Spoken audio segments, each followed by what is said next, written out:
Olá pessoal, tudo bem? Meu nome é Fabiano Perrone, seja bem-vindo ao canal Prosa Teológica. Poucos minutos atrás eu compartilhei um vídeo aí nas redes sociais, no WhatsApp, no status do WhatsApp, no Facebook, no Instagram, falando acerca de um vídeo que eu estaria fazendo. E eu gostaria de falar com vocês acerca deste livro, A Cruz de Hitler, de Erwin Lutzer. Um livro que é singular, um livro que quase nós não encontramos nada falando sobre este assunto. E é um livro que me impactou. Então vamos lá conhecer um pouco sobre o que o autor, qual é a proposta do autor mediante ao ter escrito esse livro.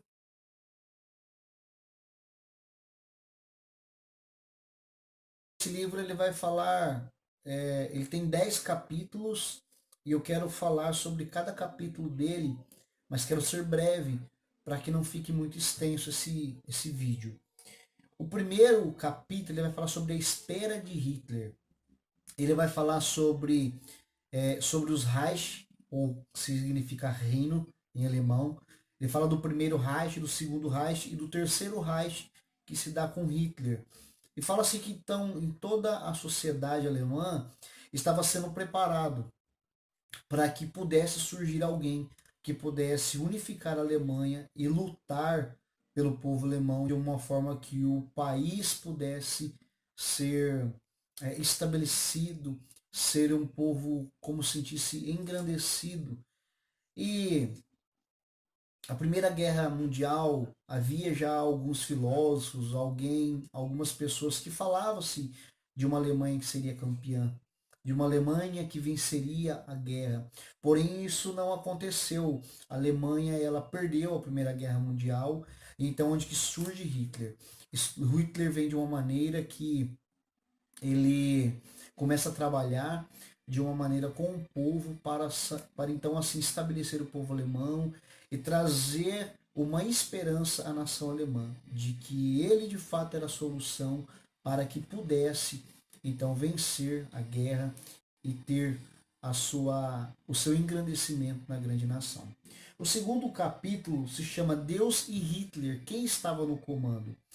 Esse capítulo o Lutzer ele vai dizer que, de fato, Hitler ele acreditava que ele era a pessoa escolhida. Ele falava-se de destino, ele falava-se que algo superior a ele tinha o destinado para aquela função, porque Hitler por várias vezes foi passou por situações que por ter morrido, ataques contra a sua pessoa, porém Hitler em todas elas ele escapou. Até se você assistir aquele filme Operação Valkyria, ali fala de um atentado.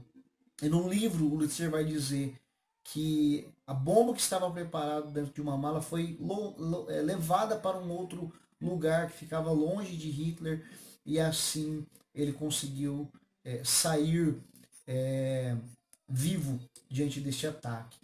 Mas o capítulo final, o Lutz ele vai terminar. Interessante que em todos os capítulos, o Lutz ele começa a dar o panorama histórico e ele conclui com algo esperançoso, com algo positivo, diante de todas as situações adversas, de todas as desgraças que ocorriam, mas ele vai terminando com coisas esperançosas, com coisas que tinha algo de bom diante de tudo isso. Não que era algo de bom a guerra, as mortes, mas que diante de todas essas situações, dessas catástrofes, dessas situações horríveis, mas tinha ainda algumas coisas boas que aconteciam nesse período.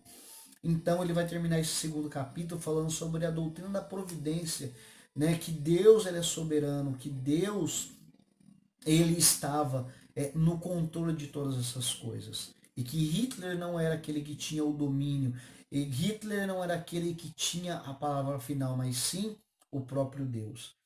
Depois no terceiro capítulo, chama A Religião do Terceiro Reich, ontem e hoje.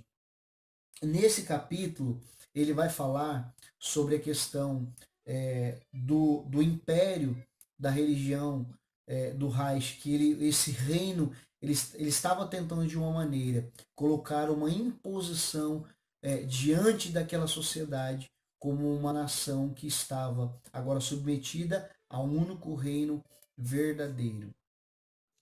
Depois no capítulo 4 ele vai falar sobre o antissemitismo no Terceiro Reich. Ele vai falar bem voltado para a questão dos judeus. Que os judeus foram o povo, como todos nós sabemos, e o filme que pode se retratar tão claramente isso é a Lista de Schindler. Neste filme mostra quantos judeus, mais de 6 milhões de judeus foram mortos, e mostra-se então nesse capítulo ele enfatizando e falando como que quantos e quantos judeus foram mortos, como que Hitler alimentou isso na nação alemã naquele período, de forma que as pessoas olhavam e viam os judeus menores que animais, menores, não era considerado como seres humanos, era como se fosse aquelas castas da Índia, até que vai ser falado nesse livro, né, como exemplo, que eram as pessoas que não eram dignas. Inclusive, eles não se consideravam como pessoas humanas, mas menores que animais. E diante de tudo isso, ele vai falando da questão do posicionamento da igreja, onde que estava a igreja para esse momento, para ir contra estas coisas. Depois, no capítulo 5 a igreja ludibriada. E aí é onde que entra de fato a explicação. Porque a igreja ela foi minada, ela foi enganada, porque a maioria e muitos cristãos, porque 90% da Alemanha era cristã, protestantes e católicos. Então, essa igreja ela foi enganada, porque Hitler aparentemente se mostrou alguém que, de fato, não queria ir contra a igreja, mas outros já haviam falado que o cristianismo enfraquecia a nação, porque falava sobre perdão, sobre a questão do amor. Então ele precisava sufocar essa igreja e trazer um novo, um falso cristianismo, né? Uma nova religião. Então a igreja ela foi ludibriada, ela foi enganada. E houve muitos, como chamado cristãos alemães, que eles de fato começaram então a crer que a cruz foi trocada pela suástica de Hitler, né? A suástica do nazismo, como já havia em outras religiões. Então ela foi substituída da cruz de Cristo pela suástica. Eram colocadas bandeiras nazistas, havia lugares que haviam quadros de Hitler, né? Hitler então foi tomando o lugar, não que tomou o lugar de Cristo, que jamais Cristo pode ser substituído de fato, mas dentro da religião alemã, dentro da igreja alemã, a oficial do Estado, Hitler foi se tornando o Deus, né? E Cristo foi sendo levado para fora da igreja, e assim como todo o ensinamento da igreja. Depois no capítulo 6 vai falar sobre a igreja dividida, como eu disse anteriormente. Então havia os cristãos alemães estavam ligados à igreja do Estado, e havia a igreja confessante, aquela igreja que não concordava com o nazismo, aquela igreja que não estava de acordo com a religião nazista que estava sendo imposta pela igreja. Então houve essa divisão. O próprio Hitler, ele, como que eu posso dizer, ele elegeu um bispo para ser o bispo oficial da igreja da Alemanha. E é outra coisa que aconteceu também, a Bíblia foi retirada e foi colocado um livro como considerado como sagrado, a Minha Luta, que contava toda a história e o crescimento e aonde que Hitler havia chegado. E depois, no capítulo 7 vai falar da igreja, a igreja é desmembrada, pois vai falar-se sobre a questão da continuidade dessa questão da igreja. A igreja, essa igreja confessante, ela começa a crescer, ela começa a surgir, ela começa a tomar a sua posição de uma forma clara e contestar contra a igreja oficial. E ela começava então agora a apontar o que de fato era o verdadeiro cristianismo, que Cristo ele é o Senhor da igreja, que Cristo é o Senhor aquele que governa a igreja, que dirige a igreja. Depois no capítulo 8 ele vai falar do heroísmo no Terceiro Reich. Ele vai falar, por exemplo, de cristãos que lutavam em prol dos judeus. Ele vai falar que ele já começa a citar o Dietrich Bonhoeffer, mas ele vai citar também que houve muitas pessoas que salvaram muitos judeus, que ajudaram esses judeus a estarem livres daquela situação que estavam se passando. Isso eles falavam, eu fiz isso por quê? Porque eu sabia que o correto era ajudar as pessoas. Eu fazia isso porque dentro do meu lar eu tive como estabelecido na minha vida o que era justo, o que era correto. E diante de aquilo que nós estamos vivenciando, não era correto ver aquilo. Se você assistir o filme O Refúgio Secreto, da Corten Bon, se eu não me engano o nome dela, que era uma mulher que ajudou, a gente vai ver em tantos outros. Se você procurar vários filmes aí, até na Netflix você vai ver. Tem um filme que chama O Banqueiro. Esse filme vai mostrar que foi feito uns depósitos, né, uma reserva para que pudesse auxiliar a questão do resgate de muitos judeus. Tem uma reportagem, que agora eu não me recordo o nome, mas de um homem que ele ajudou a salvar muitos e muitos judeus, né, que fugiram, que foram, né, para os Estados Unidos e outros países da Europa, e que essas pessoas se tornaram pessoas de grande, é, de grande de grande pessoas dentro da sociedade em várias funções. Depois o capítulo 9 ele vai falar sobre o discipulado no Terceiro Reich. Então aqui onde que entra a vida do Dietrich Bonhoeffer. Se você quiser saber um pouco mais sobre a vida dele, o vídeo anterior fala sobre a vida dele.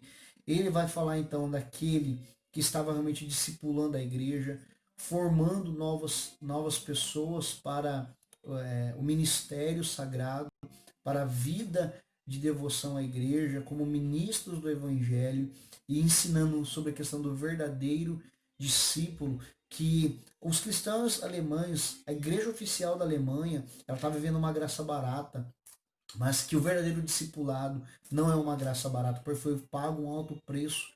Esse alto preço quem pagou foi Cristo Jesus. E também no discipulado, nesse capítulo, ele vai falar um pouco de Karl Barth, porque Dietrich Bonhoeffer e Karl Barth, juntos ali, foram pessoas de frente, atuantes na igreja confessante. Barth faz a declaração de Barme, que era uma declaração que realmente mostrava o posicionamento de fé dessa igreja, que não era aquela que o nazismo estava.